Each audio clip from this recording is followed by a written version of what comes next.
Olá pessoal, então hoje vamos ver as redes temporais, que são redes neurais usadas para a previsão de séries temporais. Então aqui nós temos um exemplo de uma série temporal em azul, que pode ser modelada de diversas maneiras.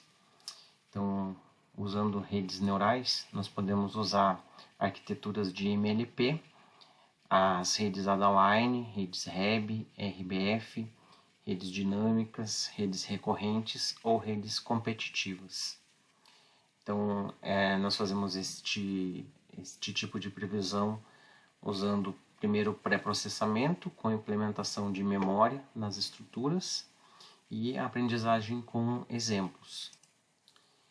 Então, a variável tempo ela é inserida na rede neural de uma forma implícita. Nós podemos entrar com a estrutura da rede, com a variável de tempo implicitamente ou de forma explícita, colocamos os vetores de entrada com os valores do tempo na estrutura mesmo. Então aqui nós temos 3 exemplos de séries temporais.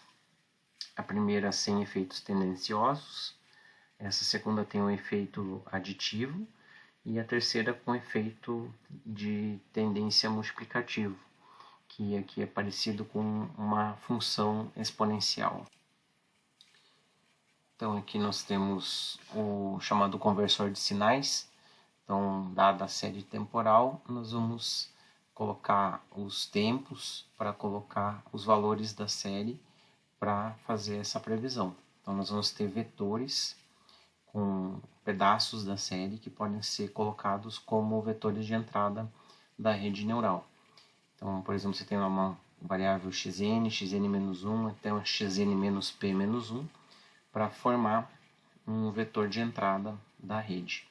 Então, nós vamos usar essa notação usada em estatística também, que é o chamado elemento de atraso, dado um valor xn. Quando aplicamos z-1, nós estamos nos referindo ao valor anterior da série. Então, nós temos aqui, por exemplo, um vetor de entrada. Então, nós vamos aplicar este elemento de atraso em várias coordenadas até você ter o vetor de entrada da rede neural. Então, esse vai ser um padrão que nós vamos usar para fazer a previsão das séries temporais. Então, fazendo, por exemplo, xn, xn-1, xn-2 e xn-3, aqui nós temos 3 passos atrás, né? Então, nós temos essa primeira entrada. Depois nós temos uma segunda entrada, como xn-1, xn-2 até xn-4, um segundo vetor de entrada, e depois o terceiro vetor de entrada com essas coordenadas. Então, é como se nós tivéssemos uma janela de tempo percorrendo a série toda. Então, essas janelas de tempo, elas são vetores de entrada para a rede neural. Então, aqui nós temos, por exemplo, uma janela de tempo vai fazer essa curva, respectiva a um vetor de entrada, depois uma outra curva relativa ao segundo vetor de entrada, e assim sucessivamente. Então, nós podemos fazer a arquitetura para fazer a série temporal de uma MLP com janela de tempo, por exemplo, de dois valores atrás, xk, xk-1 até xk-2, e uma saída, que pode prever o xk mais 1. Nós podemos fazer com janela de tempo e k saídas também.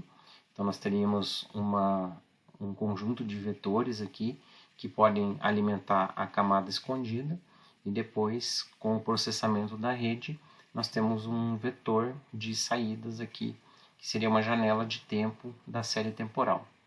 E aqui uma rede um pouquinho mais complexa, que nós podemos entrar com todas as janelas de tempo, todos os vetores de uma vez só, e cada uma delas com conexões aqui que vão alimentando as camadas escondidas até chegar na janela de tempo da previsão. Então, as redes neurais, elas vão ser responsáveis também pela sazonalidade que aparece em algumas séries temporais.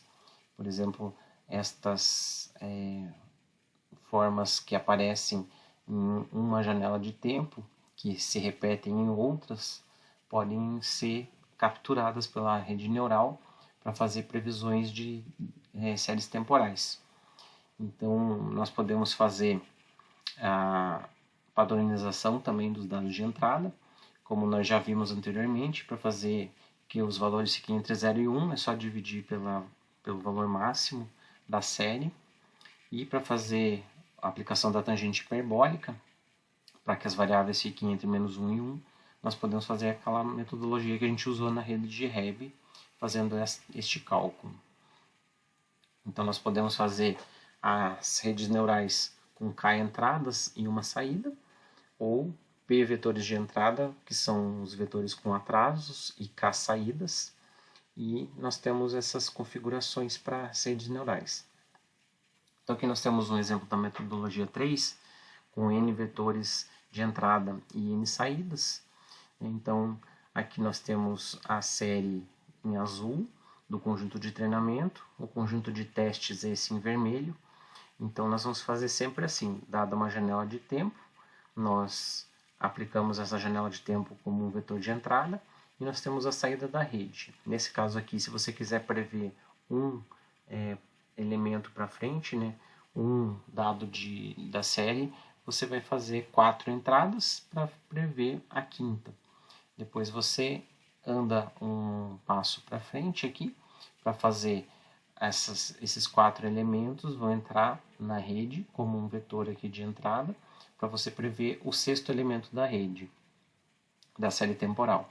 Depois você calcula o erro, que vai ser o valor desejado menos o valor previsto, e continua andando com a série até chegar na última janela de tempo, que vai prever o último elemento do conjunto de treinamento da rede.